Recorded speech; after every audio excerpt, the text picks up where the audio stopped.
Here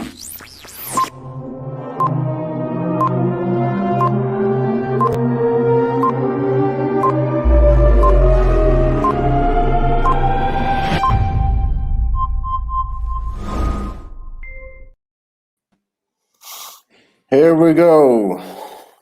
You're welcome, Rich. How are you? Thanks for having me. How are you, everybody? Thank you for joining us. First of all, the great Richard Cooper, guys. He's the author of Alpha, the Unplugged Alpha book. He's one of the bestseller book on Amazon. I recommend you to check on it. You'll find the link in the description for Rich website and his book. And you can check his channel also. The link is in the description for all what I mentioned. Welcome, Rich. Thanks for having me, Coach Kareem. Thank you, bro. We would like to start, like, we have 4 main topics that we're gonna talk about. First of all, you would like to introduce Mr. Richard for who doesn't know him, and I bet they are quite like minimum. Rich, like, can you introduce yourself for our people here? Sure. So I created a channel in 2014 I called Entrepreneurs and Cars, mostly because I wanted to combine one of my favorite TV shows, Top Gear, with entrepreneurship. And I started to interview my friends in their success rides, cool cars, and they would tell stories about, a lot of the stuff they had to do to obtain the wealth and the success. And I ran out of friends quickly and started to do some kind of in-between episodes. And one day somebody said, you should do a video about the kind of women to avoid bringing into your life and dating or marrying. So I did a video on that, and it did very, very well. And it was around the same time that I had a breakup with a very bad relationship. I made some very bad choices. I totally ignored a bunch of red flags. And I didn't know what to do. I was in my very early 40s. I had been divorced. I've got a daughter from that marriage. Things are excellent there. And I was talking to this guy one day, and he said, you got to read this book by this guy, Rollo. And, I read it. This was 2017. I've since become the very beginning, huh? Yeah. And I've since become great friends with him. And we've worked together on a number of projects. In fact, I have a collab with him this Monday on raising daughters. But went down this rabbit hole that's known as the red pill. And it's been very, very interesting to me. So I've put a lot of focus on it the last few years, and it's helped a lot of guys out. Almost 70 million views on my channel. Oh, yeah. Yeah. I see guys in the chat, already, they're already quoting my language. So thanks for watching, guys. Appreciate it. Really, you can't imagine even like the reactions on my Twitter when I announced it that, like, I'm going live with Richard Cooper. That's awesome.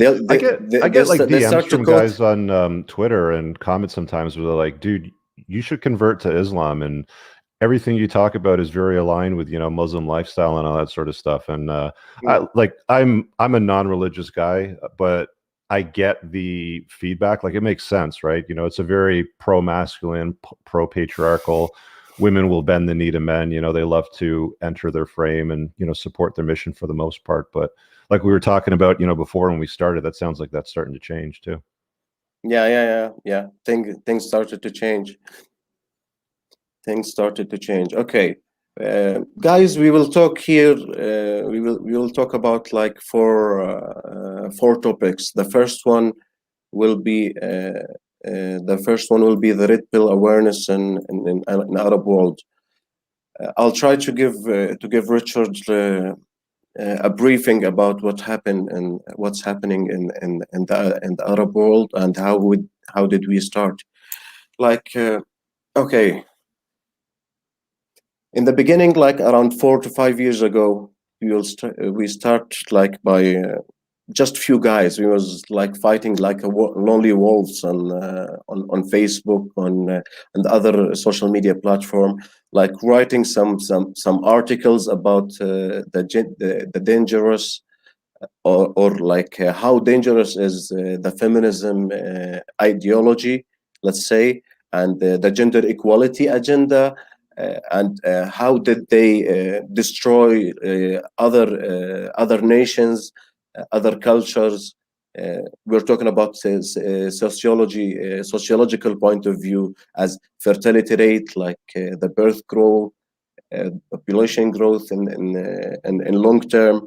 So and we was and a lot of mainstream like blue-pilled guys and a lot of women's was fighting us like very, very badly. But we never gave up. We kept fighting. We opened more pages, write more articles, did a lot of videos. We was trying in the beginning to translate like the the Western red pillars content creators. We was trying to translate it to Arabic subtitle, like, because they are considered professionals in their field. So we was using their content. Yeah. No, I'm laughing because we're so much more further ahead on the feminism supremacy movement here than what you guys are in Muslim speaking, world, like Middle East speaking world. Yeah, it's far more advanced here. Like there's a lot of things that we've experienced that you guys are just starting to see now. That if you don't stop, if you don't nip in the bud, it's going to get to where things are here. You guys are probably like 10, maybe. I don't know. Like I've never been in the Middle East. Like I've never visited, so I can't say for sure. But the feedback that I've gotten, because I've talked to a lot of men that are originally from the Middle East that live in Canada or the United States or England, and they've married women and they've brought them here, and they've seen how they've changed. They've seen how family law can destroy men in court. And I think that you're going to start to see versions of that push into the Middle East, or it's starting to happen now. Anyway, it sounds like. Yeah. Within the last like 10, let's say 10 minutes, it's been active in 10 minutes. Like before, like 20 or 30 years, there was like some feminists barking here, some feminists barking there, but like it was not really efficient, like on a political level. But in the last 10 years, pressures from international organizations such as United Nations Women, United Nations, Human Rights Watch, blah, blah, blah, blah, blah, CEDAW international agreements, and they start to really push like the regimes or the governments in Middle East to apply these rules. And the feminist is getting a lot of funds. Like the feminist organizations getting a lot of fund from Western organizations to advocate their agenda in our communities. So that's like a cancer. Yeah, it is. It's going to spread. It is like cancer, and like people start to get like an idea about what's happening. Because for example, in the parliament in my country, the parliament members, the councils, they start to address that like on public. There is some Western agenda being forced and passed in our media and funded by international organization, and that should be stopped. So they start to get the shock to wake up a little bit. So all of our effort is not going for nothing. Actually, like awareness is spreading between people, and we start like by 1 or 2 pages back there 4 years ago. Now we have I can say tens of pages with few channels on YouTube, with tens of thousands on all of social media platforms, like are spreading the awareness, reading, translating, and writing about such stuff. Gotcha. What do you think about that? If I lived in the Middle East, I'd be scared. I don't think that you have any idea how detrimental it is to the health of society, to marriages, to the ability to raise children properly, to society in general. It essentially dismantles the fabric of society.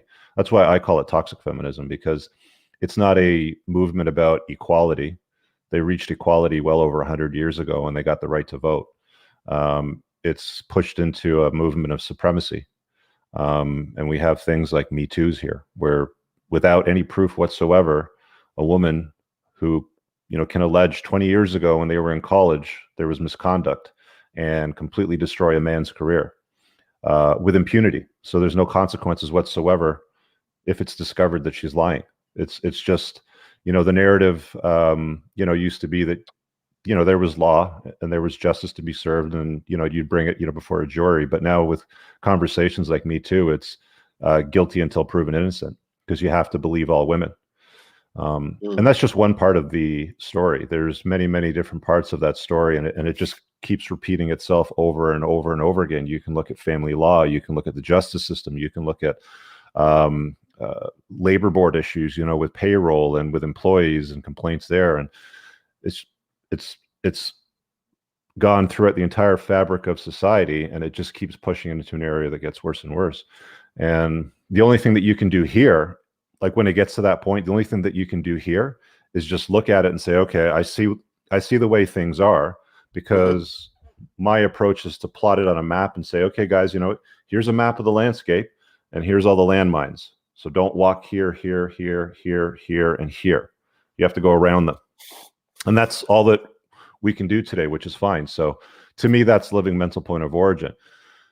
It sounds like where you're at right now is maybe there's one or two landmines that have, you know, been dropped on the map, and it's very easy to walk around those. But here, there's many, many more. So you're going to start to see more and more of that in, you know, the Middle East, and it's a problem. It's a big problem.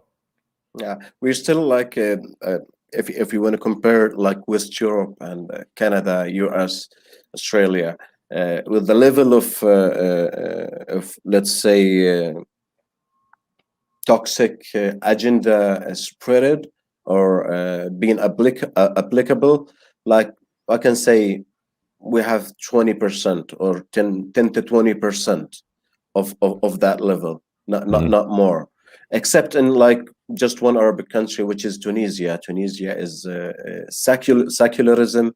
They've been secularist since like 30 years. And they have total equality in everything, and they have like half of wealth thing as you have in Canada and in West Europe, like half of wealth for divorced women. And the rest of Arab world, for example, we don't have this concept at all. Like, yeah, my understanding in most divorce law when it comes to the Middle East is the father keeps the children. No, actually, by Islam and by the law, the woman should keep the children to a certain degree. For example, a certain age, is it like when they're small and then when they're older? Yeah. When they're small, because they need the nurture more when they're small. So the boy will be until 7, and the girl will be until 9. That's the Islamic law. Yeah, that like makes sense. Yeah, the girl until 9, because like when she start to get the period. And in any case, if the divorced mother got married, she have to leave the kids in any certain case, because my kid is not gonna live with other man in other man home. So you got, it's dangerous. Yeah, it's very dangerous. Here it's celebrated. So to give you an example, like here it's celebrated. Like, oh, I'm a strong, independent woman. I've got the kids. I don't need no man, even though she takes child support and alimony from the man and, you know, from the government. I don't need no man. And then let's say she's got a few daughters and a son, and she divorces her husband because she gets bored of him. And then she introduces a new man, you know, to the house, and he's got a 13-year-old son, and they move in together, and then they call it a blended family. You know, I don't know if you ever saw the TV show, The Brady Bunch, but I think it came out in the 70s. And that was like a celebration of two divorced couples. And then they moved in together, and he brought his, I don't know, 3 or 4 children, and she brought her 3 or 4 children. They all lived together. Stepmom, stepdad. Right. But I mean, the problem with that is, you know, statistically speaking, the biggest risk to girls in a household is non-blood relatives.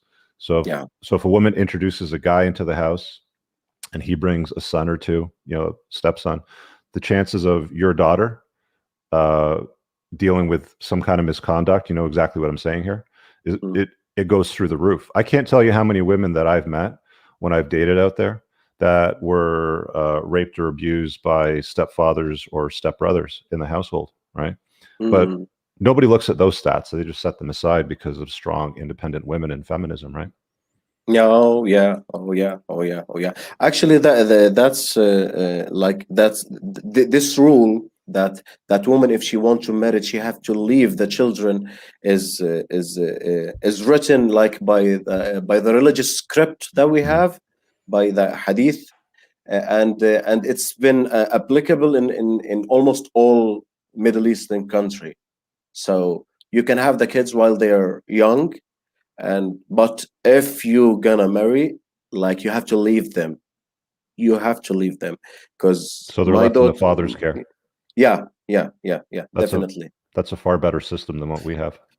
Yeah, definitely. And like regarding the alimonies and like the half will thing, no, we don't have that concept at all. Like if I get married with a woman and I have $100 and I divorce her after 10 years with 10 million, she's not getting a 1 cent from this 10 million.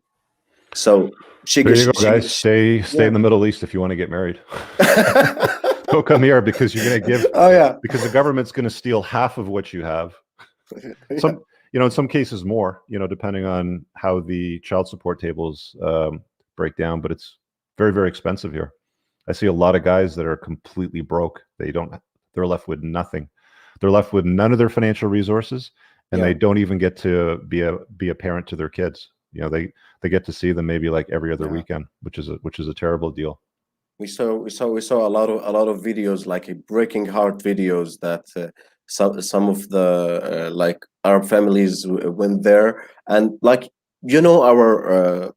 our let's say traditions and value structure, it's a little bit different. Like for example, I saw like a Syrian man. They tried to he was talking about gender equality and queers and other like homo stuff, bad in front of his children, and like after like fighting with the authorities, they came and took his children. They decided that that was in Canada.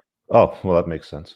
Yeah. That was in Canada because he's telling his son and daughter what really he think that's the best. Yeah. So they decided that no, you're not the right dad. Like you're not telling them a so good that's thing. one of the things that I talk about in my book is, if you're a father here in Canada or even many places in the United States, you're not the head of the household.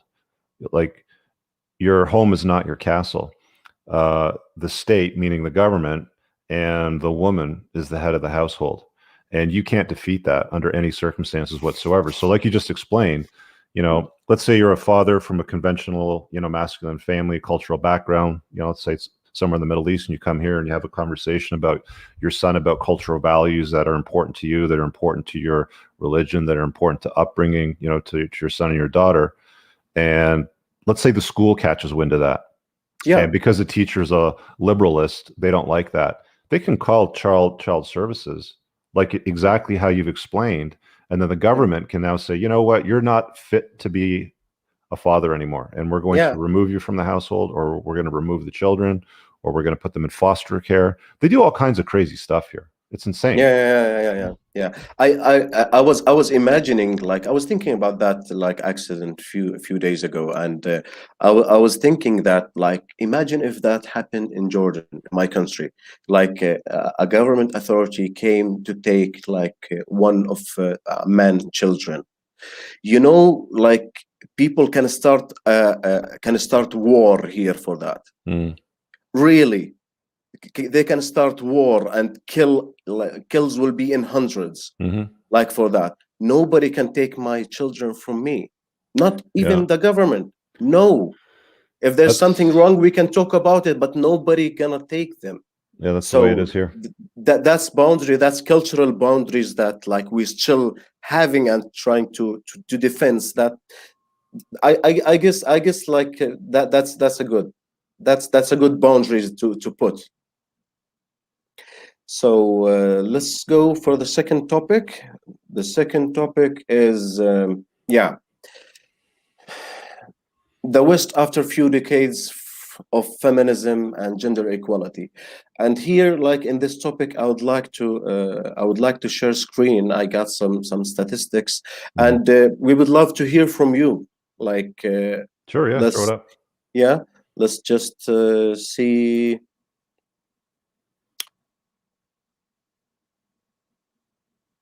Okay.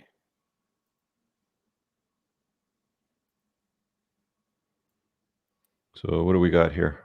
Okay, what we got here? We got the fertility rate in Canada since 1950 to 2021.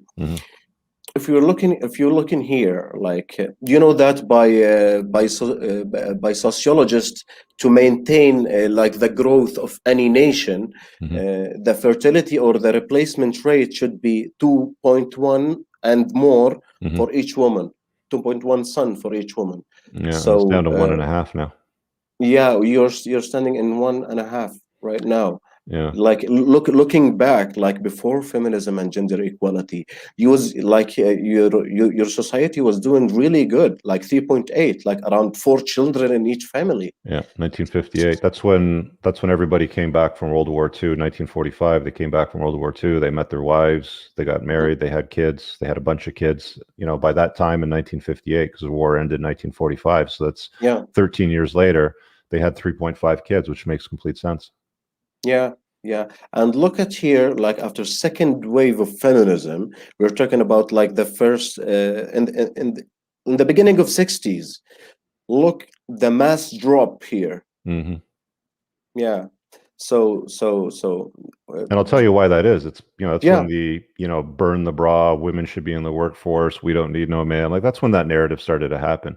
And then of course, fewer and fewer women were having kids. And if they did have kids, something like 43% of children in North America today are born in a single parent household. And they don't say single mother household because that would be disparaging. They say a single parent household, but women have children. So obviously it's single mother households. So the vast majority of children being born today are in very small numbers and mostly to single parents, to single mothers. Which is a disaster. I mean, as you can see it unfold over here. That's not good for society. So what Canada does now to counteract that, because they have so many laws in place, immigration. So everybody from around the world is invited into Canada, and a lot of people that come here, you know, they come here with almost nothing. So the state then sponsors housing, food, you know, monthly allowance. It can be quite profitable. There's a handful of people that come here with loads of money and they buy up lots of real estate and homes and condominiums and stuff like that. But yeah, it's crazy. So fewer and fewer Canadians are having children. There's a definite downturn on that. You know, it's part, again, you know, it's part and parcel of toxic feminism, selling that narrative that women don't need no man and they should be in the workforce. So the other thing that they do, you know, as a result of that is they go and get their degrees. Sometimes it's 2 degrees, you know, 3 degrees, because, you know, you need to be independent. You should not rely on a man. You don't want to be oppressed by a man. So they go and get their jobs. They go get their professional designations. They go to work. And then by the time they're like 38, 37, 39, when they're not very fertile, and the chances of them with a high risk, pregnancy, maybe having autistic children or mentally retarded children or anything like that is through the roof. That's when they decide to go and have kids. And they're old. They don't have very many eggs left.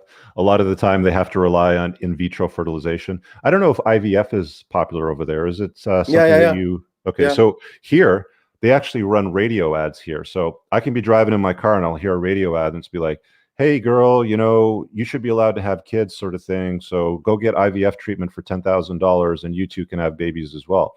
But it doesn't encourage you to have it with a father. They're leaving the story open to, if you want to get it from a sperm clinic, you know, like a sperm donation, you can get it from there.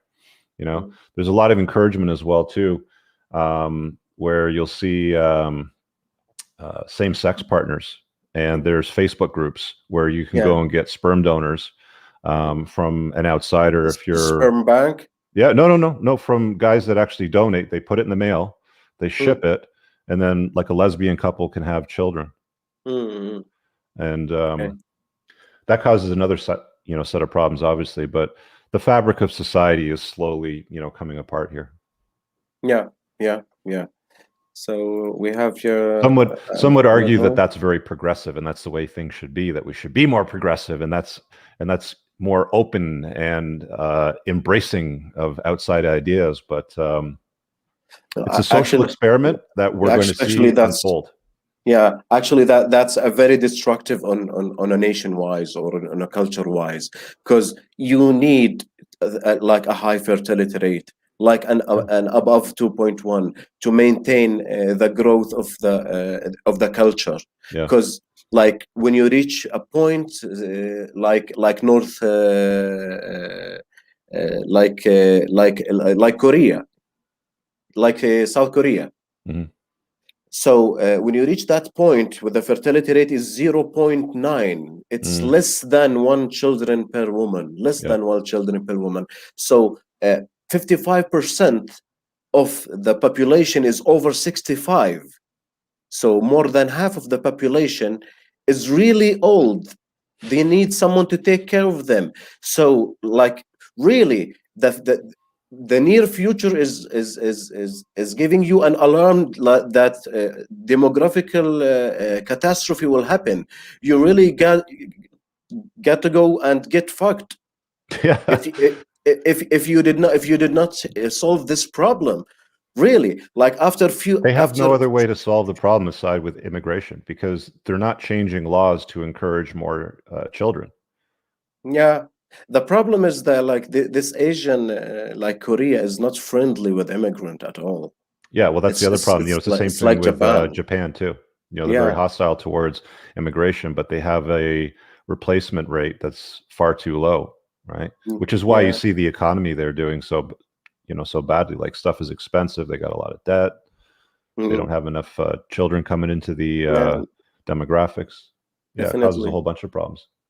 Definitely. Let's check this statistic also. Okay, this one is I'm sorry. This one is about US. About US. US is not really doing like very well about that. Like if what is that, births per? Yeah, the fertility rate. Fertility rate, okay. Birth per woman. Like 3.6. They have the same thing in the 60s. There was around 3.7, 3.6. It drops, like they are trying to deal with it, but it is 1.7. It's below the minimum required rate also. It looks like it's a little bit better than what it is in Canada though. Yeah, 1.7, 1.5, but like both is under like, let's say, reversible rate. The reversible rate is 1.9, as the sociologist is saying. 1.9, like you can reverse it, like you can deal with it easily. But when it drops like below 1.9, it is it's very hard. It's very difficult to reverse it back. Somebody's saying in the comments here, what's the solution for all those problems? In my opinion is you need to change the laws so that it facilitates childbearing. The culture and society today, as you can see, because it's changed since 1970, has gotten to the point where, I mean, this is what toxic feminism does to society. It rips apart the fabric of it. So if you want to change that, laws need to change, and it needs to, and masculinity needs to be supported, and women need to support men, and make more babies and stop divorcing men. Family law needs to change so it's not hostile towards men, so men are willing to wife up women, and women need to be more compliant and kind and nicer, and they're not. I mean, women here are loud, noisy, fat, disagreeable, argumentative. They're very difficult, and if they don't get their way, they can throw a hissy fit and call a Me Too. So it's never going to change here until you start seeing the direction, the opinion of society changing, which I'm not seeing. I'm just seeing it getting worse year after year. Like even in the last, like it's only been 4 years now since I've come across this material and gone down the rabbit hole sort of thing. It's only been 4 years, and each year consecutively, I see it getting worse and worse. So I don't see it getting better. I don't see the trend changing. It's not my job to change the trend. Yeah. I can't do anything about that. I'm not a policymaker. Nobody's going to listen to me. And if I say anything about that, like if you stand up and you say stuff about this, people get very offended. They get very angry at you. Yeah, yeah. Oh yeah. Yeah. They prefer to be offended than prefer to be damaged. Correct. Yeah, that's ridiculous. Yeah. Really. Like as Dr. Jordan Peterson, when he was shouting out loud about the compelled speech bill, Yeah. like back a few years ago, like they start to fight him like he's coming to kill them. Mhm. Really, they was fighting him back. Like I was shocked, actually, you know, and he's speaking for you, for your freedom. So yeah, getting back to the statistics, I'll give you an example about what's happening here in Jordan. Is a good example, actually, that like the rest of our world, they have similar rates. If you're checking here, the fertility birth per woman in Jordan, in my country, it is 10 million population country. So if you're looking like here in the 60s, the rate was 8 children. Can you imagine? Like, and the average is 8 children per woman. Mm-hmm. And then it continued dropping, but not like that was very common back then, because there was no birth control. Like I remember my grandmother came from a family of 12 siblings. Yeah, right? my both grandmother have like 11 and 10. Yeah. And I mean, like you see the same thing happening in the Middle East that started to happen in the 1970s here. Like it's on the decline, but you're maybe about a decade, maybe 2 decades behind, but it's on the decline. Like the trend is down. So the same thing is going to start happening there, where the replacement rate drops below 2.0. Yeah, exactly. That's what I'm saying. Like we are on decline. I bet if you have the data from 2021, because you got 2018, I bet by 2021 it's getting very close to 2.0. As I remember, it's 2.3, 2.4, something like that. Down, like we are near like near to reach the 2.1, which is the minimum. So we are on the way. We are on the way to reach that point, and that's what we writing and shouting about in all social media. So guys, you have to wake up before we reach this point, because this point is irreversible. Is very difficult to be reversed if you really care about your nation, your culture, your people, your family, your big family. So that was my point. If there's any like more information that you can provide us, Richard, about the marriage institution there, like, do people still get married, like around you, friends, family? Oh yeah, absolutely. I have an entire chapter in my book on the topic of why smart men no longer get married, and it's because it's hostile towards fathers. I mean, what's the point? I mean, the payoff to getting married and having children used to be you were the head of the household, you could raise a family, you would pass on your name, you would pass on your DNA, you would often have 3 or 4 kids or more, in some cases, and you would hand down your savings, your assets, your wealth, to your kids, and they would do the same throughout history, right? That was the one and only perk to being in a monogamous marriage with children. They've completely taken that away, right? I mean, if you get married and 7 years, down the road, your wife no longer looks at you as her best option, and there's a guy at work who looks like a better deal to her because she's bored, and throughout her entire life, she's been consuming all these narratives through the radio, through media, through Hollywood, through TV, through news, through government, through school, telling her, you don't need no man. Women are oppressed. Men are the oppressors. Man bad, woman good. And then she says, okay, well, then I'll just get divorced, because my friend Becky got divorced and she took half of his stuff and she got the kids. And then she gets every other weekend off so she can go out to the bars with her girlfriend and party and dance on bars and sleep with a bunch of guys, sort of thing. Why wouldn't she get divorced, right? So there's nothing in it for men. Like only dumb men today in the West get married and have children under family law. And there's some guys that get mad at me and they say, it's your responsibility to have children. It's your responsibility to save the West and all that. No, It's not. You're an idiot if you expose yourself to that risk. It's just common sense. It's just being intelligent. I'm not saying don't have kids. I'm saying just don't do it here. As Gonzalo did, he moved to Ukraine, and he's like very happy there. Yeah, he got 2 kids, I believe now. Okay, so let's okay, and this topic I'll try to briefly introduce the Islamic marriage institution to you, and like I would like to hear your opinion about this. Like if that was the laws, let's say in the West, will marriage rate drop that way? Okay. Yeah. First of all, we have that concept which is called al-wali. Al-wali basically is the male guardian for female. Have you heard about the male guardian concept, which usually is her father or her big brother? Yeah. So first of all, like in Islamic marriage, you need to take the permission from her father, which is the male guardian. Right. Like her father have to bless the marriage, or it doesn't. It will not be able to happen.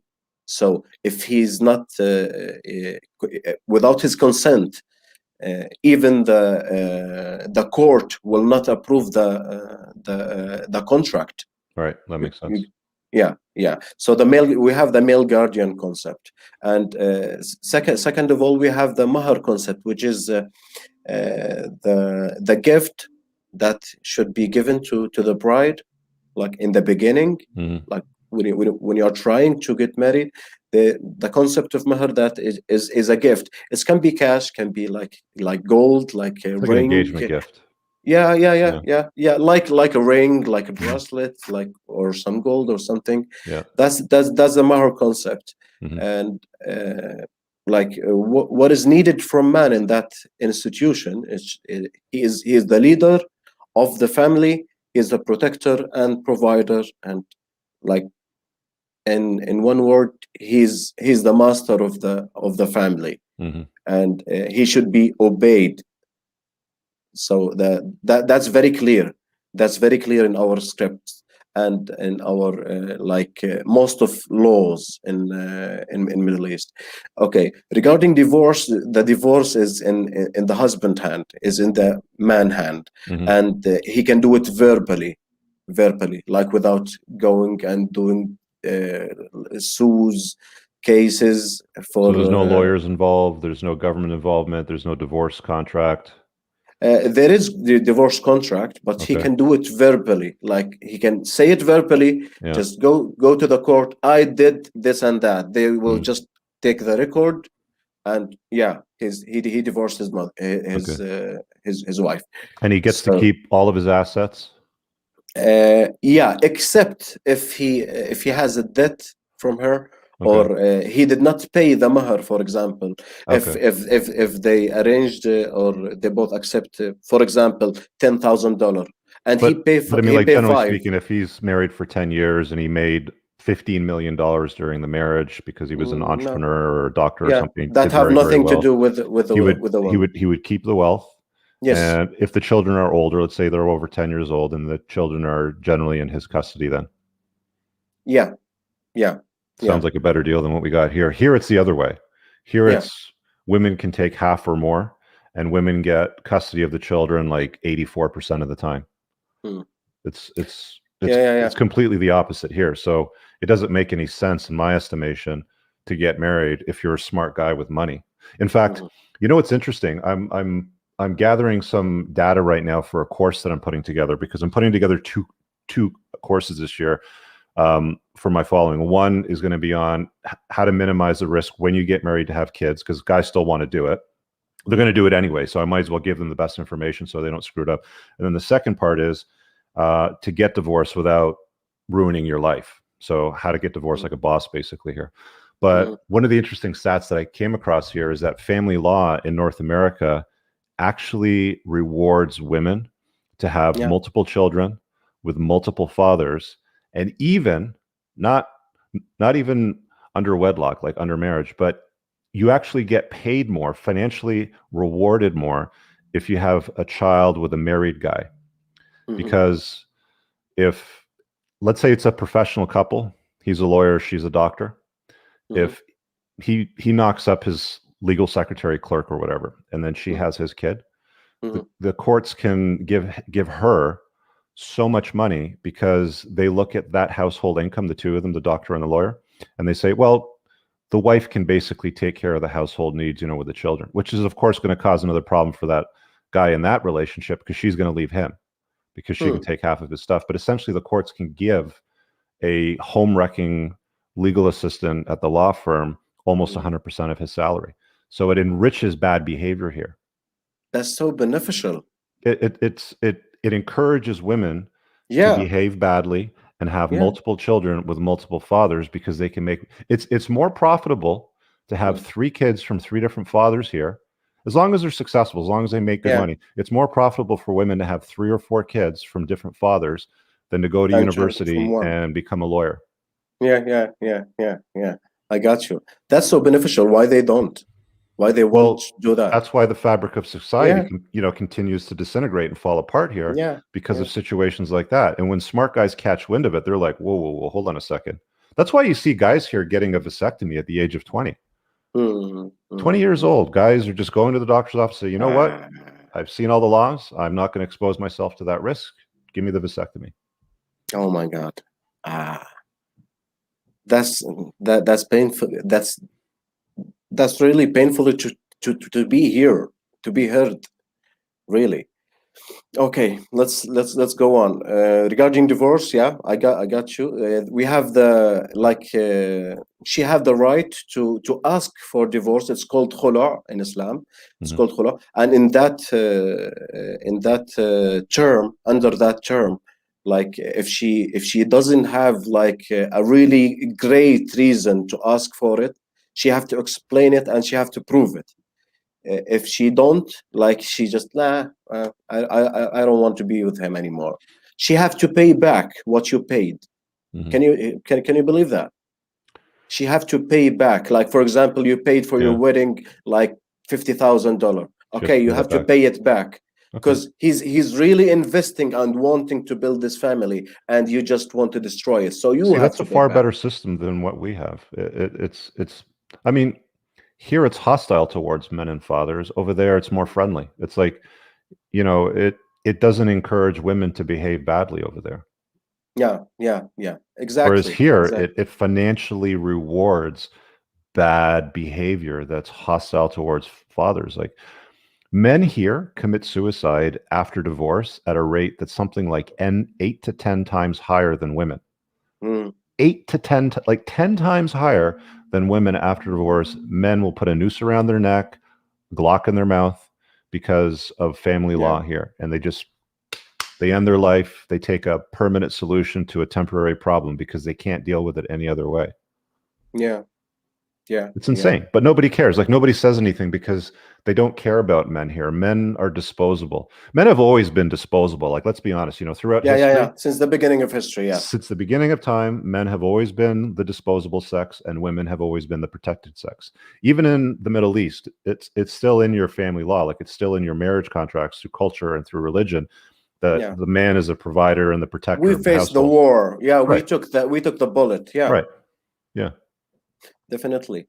Okay, that just 2 points. Let's wrap it up. Is regarding the virginity, vast majority of girls here still virgin, like over than 80-90% of non-married girls are still virgins. Good. So it's great, and it should be declared if she is not virgin, like front of the court. Because actually, in the Islamic marriage contract is written there that I'm giving you my virgin daughter, If she's not virgin, you have to say she's not virgin. So that make socially structured pressure on girls not to be promiscuous. You got me? Because like the whole community, the whole country talk badly and like shaming the girl which is open sexually, and she's having sex out of marriage institution. So most of them like they still have that let me give you an example of how that works here. So I said somewhere, I think it was on Facebook maybe last year, I was talking about female promiscuity, and I said something along the lines of men, it's not your responsibility to save promiscuous women that have slept with a bunch of men, that have been indiscriminate with who they choose to lay with, and have racked up a huge notch count. Ignore these women and focus on women that are higher quality. I said something around that story, and somewhere some angry feminists saw that, and then they took my post and then they shared it in one of their private Facebook groups, probably with 20 or 50 or 100,000, angry feminist members. And then they went and complained, and they commented on all that, and they reported it, and they tried to shut down the Facebook page. And Facebook took away my page because of that for something like, I don't know, 2 months or 3 months or something like that. And I had to like hide the page and just let it sit for a while, just to let these losers go away. But that's the outrage here, right? You can't even say anything about female promiscuity because they want to take it all and they want to put it under the rug and they want to hide it and get rid of it. But the truth of the matter is, the social narrative, the cultural narrative here, society, government, religion, media, Hollywood, blah, blah, blah, all that stuff, wants to celebrate female promiscuity because they say, well, if men can be promiscuous, if men can do whatever they want, then so can women. And no, it doesn't work that way. Men and women are very, very different. Women that have slept with a bunch of men have an inability to form a healthy pair bond to a man for the rest of their life.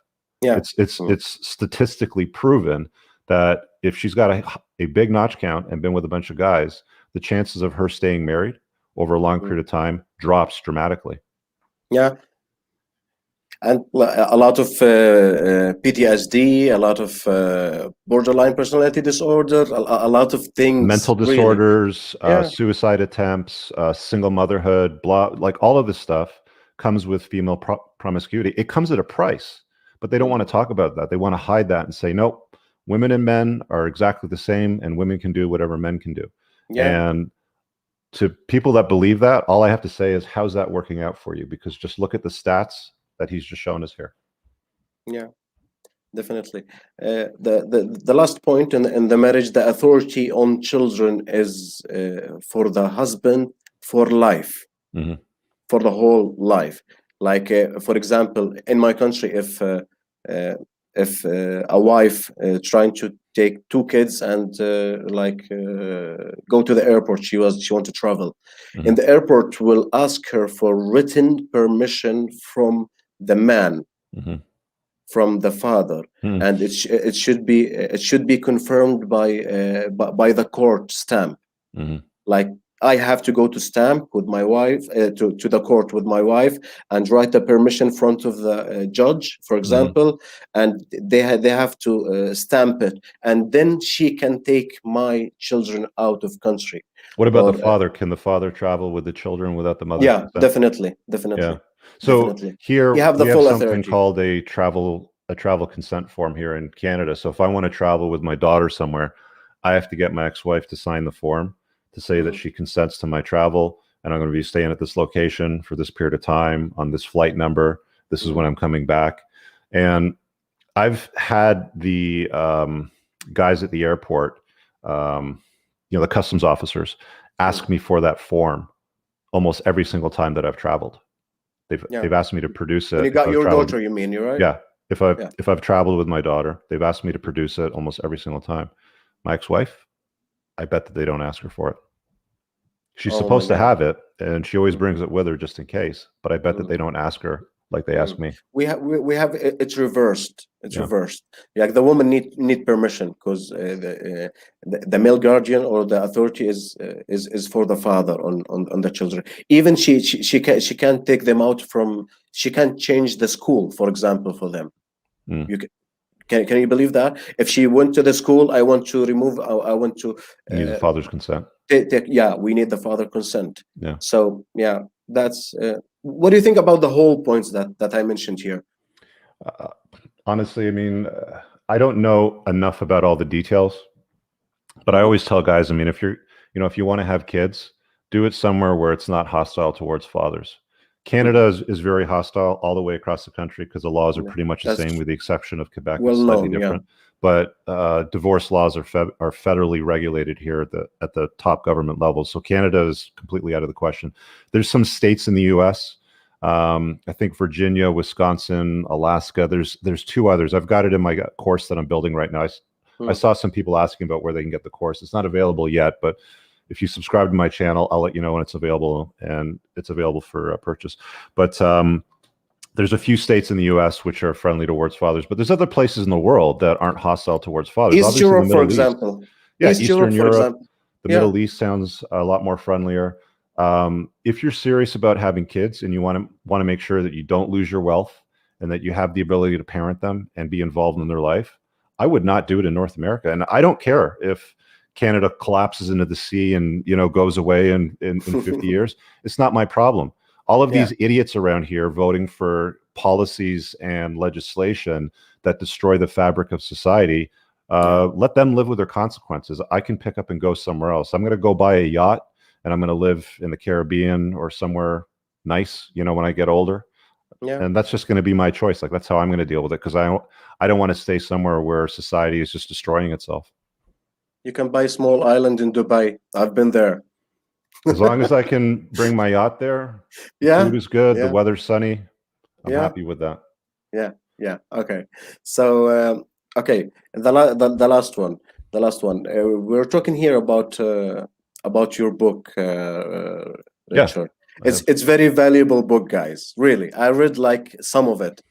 Not all of it. Yeah, it's on Amazon. You can get it in Audible. I've read it, and it's also available in Kindle. So it's a great read. Yeah, the link is in the description, guys. So it is really valuable book. Like, who can read English?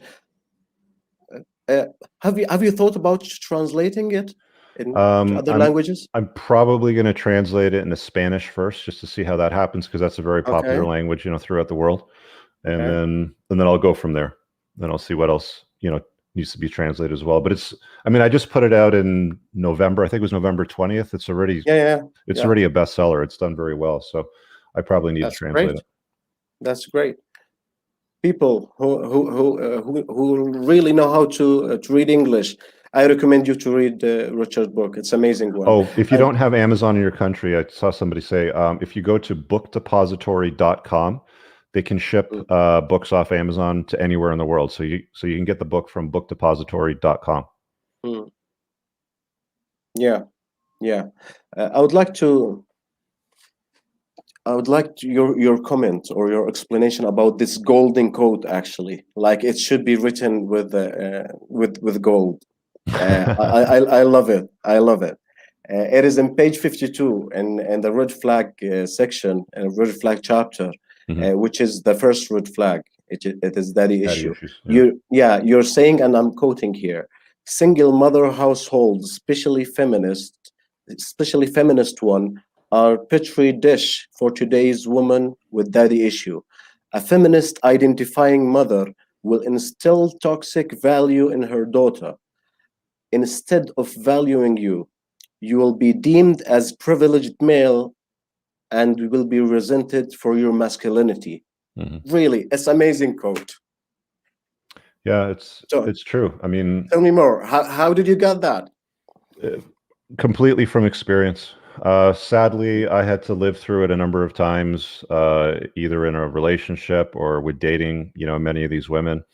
And the common thing that showed up over and over again is a lot of these women that were feminists that kept talking about the patriarchy, how they were oppressed by men.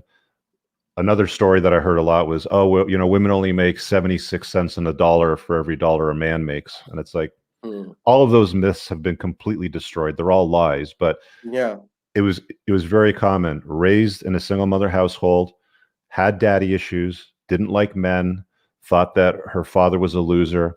And then when you start asking them questions like, are you sure that your mother didn't push your father out of the household? Like, have you talked to him since? Well, no, because she told me this, that, and the other thing. Well, women lie. I mean, people lie in general. But what about the other side of the story? Maybe he wanted to be part of your life, right? Maybe she just took you and ran away. Maybe she pushed him away. Maybe she's got, you know, mental issues herself, and you know, he left because she's crazy, right?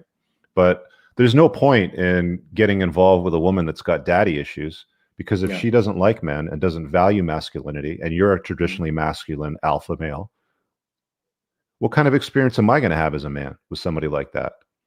I don't want to come home from work after, you know, doing everything that I got to do to make money, to listen to her in my ear all day long about the patriarchy and how she's oppressed and how things are unfair. She can take that and go. See you later. I don't have time for that. Oh yeah. I want to fight life. I want to fight life, not fight life and fight inside my home also. 100%.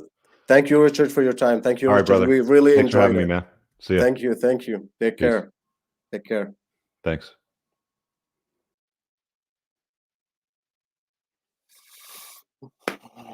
Thank you everyone.